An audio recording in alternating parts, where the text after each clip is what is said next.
From incredible stunts gone wrong to Hollywood legends lost too soon. Stay tuned to number 1 to hear about the 10 biggest disasters on Hollywood film sets.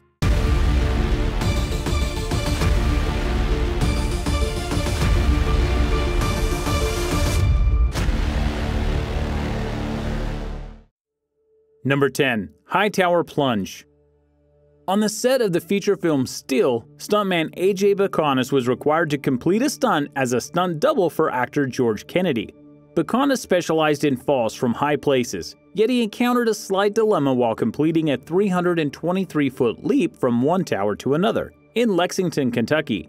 The stuntman died on September 21, 1978 as he plunged to his death, falling directly onto the airbag below. But in an unfortunate twist of events, the airbag ruptured, killing Bakunas instantly. His father regrettably witnessed this horrific event on set, seeing the last seconds of his son's life. Ironically, Bakunas had perfected the jump from the 9th floor window previously in another film take, yet insisted that he be allowed to complete the jump again to reclaim his record for the highest stunt fall. Number 9. Paul Mantz's final flight. On the set of the film The Flight of the Phoenix, Paul Mantz was stunt doubling for actor James Stewart. On the morning of July 8, 1965, Mantz had to complete a difficult scene where he had to simulate an airborne plane. For the first take of the stunt, the director was mildly satisfied, although he did want another take. As Mantz simulated the airborne effect on the plane, one of the landing skids caught a rough patch, causing the aircraft to lose control, followed by a crash landing.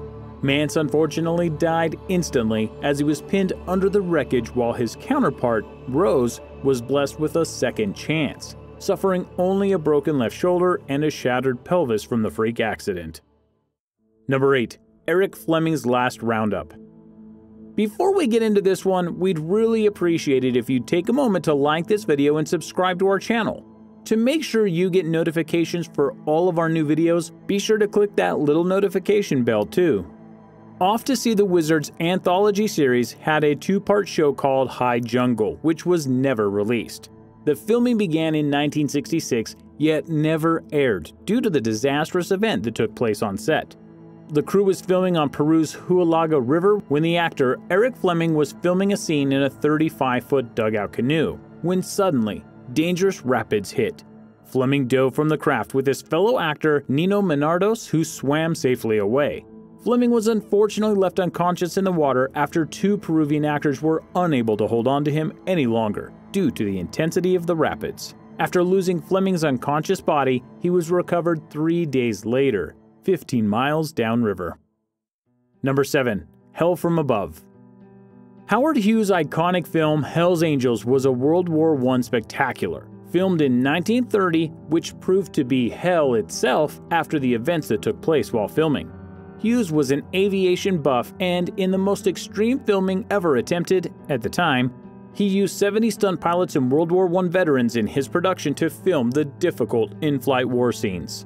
On the set of the film, 3 pilots lost their lives due to how close the planes flew next to one another. Another pilot, and even the producer, Mr. Howard Hughes himself, almost met death, as one pilot successfully bailed out of a German bomber plane before crashing to the ground. The producer, Howard Hughes, tried demonstrating an aerial maneuver yet lost control. He was later pulled from the wreckage, unconscious, surviving the accident after a few days in medical care. There's a great film called The Aviator that talks about the insane life of Howard Hughes that covers part of the filming of this movie as well. I highly suggest you check it out. Number 6. Tragedy in the Air. Mike Nichols directed a film adaptation of Joseph Heller's classic World War II novel, Catch-22. On the 16th of May in 1969, John Jordan, the second unit director of the film, refused to wear any safety harness on set. A few moments later in the air, another plane passed by and sucked Jordan out of the plane's open doorway, resulting in Jordan plummeting 2,000 feet to his death in the Gulf of Mexico. Coincidentally enough, Jordan had managed to have prior run-ins with near-death events on set before, in 1967, as his leg had been so mangled by a helicopter blade on the set of James Bond You Only Live Twice that he had to get it amputated. Some people just keep doing what they love, I guess, no matter the odds. Number 5. Jon-Erik Xmans' tragic farewell.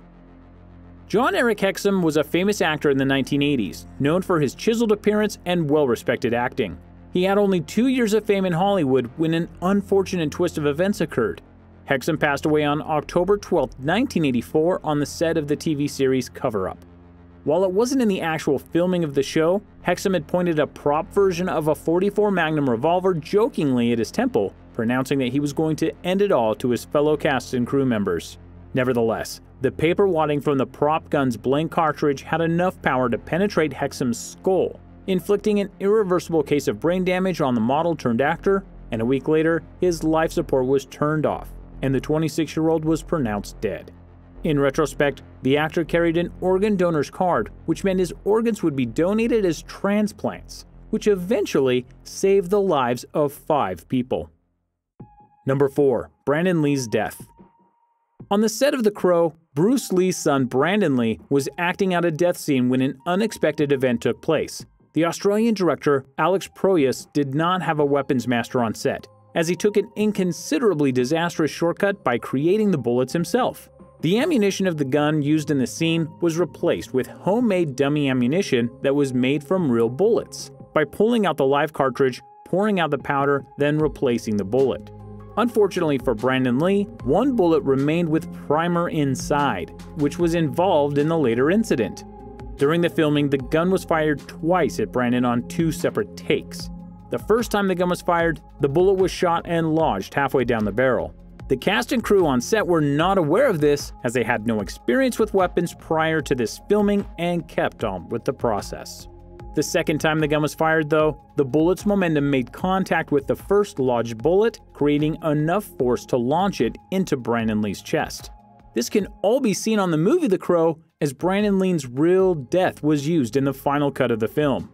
The freak accident was a poor use of budget and was known as one of the most horrific and amateur disasters on a Hollywood film set ever. Number 3. Midair Collision.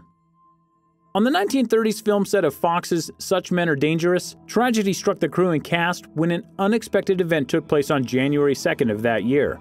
2 planes were en route for the filming of the movie in Santa Monica, California, when an unanticipated crash of the planes occurred, killing 10 crew members alongside the director of the film, Kenneth Hawks, who was a ripe age of only 31 years old.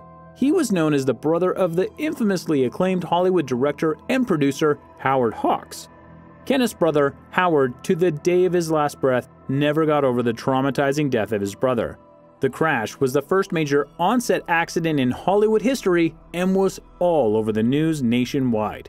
Yet the tragedy will never be forgotten. Number 2. The helicopter incident. One film, famously known as The Twilight Zone, the movie, was released to the public in 1983. During the filming of a scene in the Indian Dunes in California, a horrific event took place on July 23, 1982. The director of the film, John Landis, had requested the actors Micah Din Lee, Vic Morrow, and Renee Shin Yi to run across a Vietnamese simulated rice paddy as required by the script. As the 3 ran, the village exploded in the background, and an American helicopter goes through a search for Morrow's character. The special effects explosions unfortunately knocked the chopper out of the sky and directly towards Morrow and the 2 young actors. Morrow and Micah Din Lee were decapitated by the rotor blade of the helicopter, while Renee Shin Yi was crushed to death by the weight of the helicopter. The director, John Landis, quickly rushed to the crash site of the helicopter, discovering the bodies of his stars.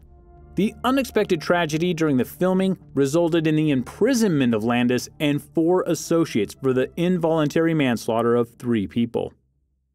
Number 1. RKO Radioactive Picture. Going back to the infamous Howard Hughes, he produced a $6 million budget film known as The Conqueror back in 1956. John Wayne starred as the main character, Genghis Khan, on location in the Escalante Desert, 137 miles from the US government's nuclear testing site in Nevada. 1 year prior to filming The Conqueror, nuclear testing took place in the Nevada test site, resulting in active radiation polluting the air, which is thought to have potentially been spread to the location where the movie was filmed.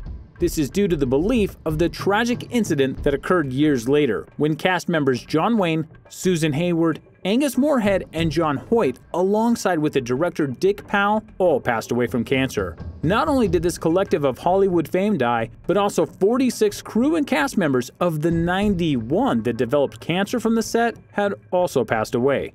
Out of the 220 crew and cast members, 91 of them developed some form of cancer by 1980. This incident is known as one of the most controversial Hollywood disasters to date. Yet, statistics show for themselves that the radiation was the cause for all of these deaths. 65 years later, and film has developed into a more professional workspace in the modern age, allowing a lot of opportunity for many aspiring filmmakers and actors. What other Hollywood tragedies have you heard about? Let us know in the comments below, and take care.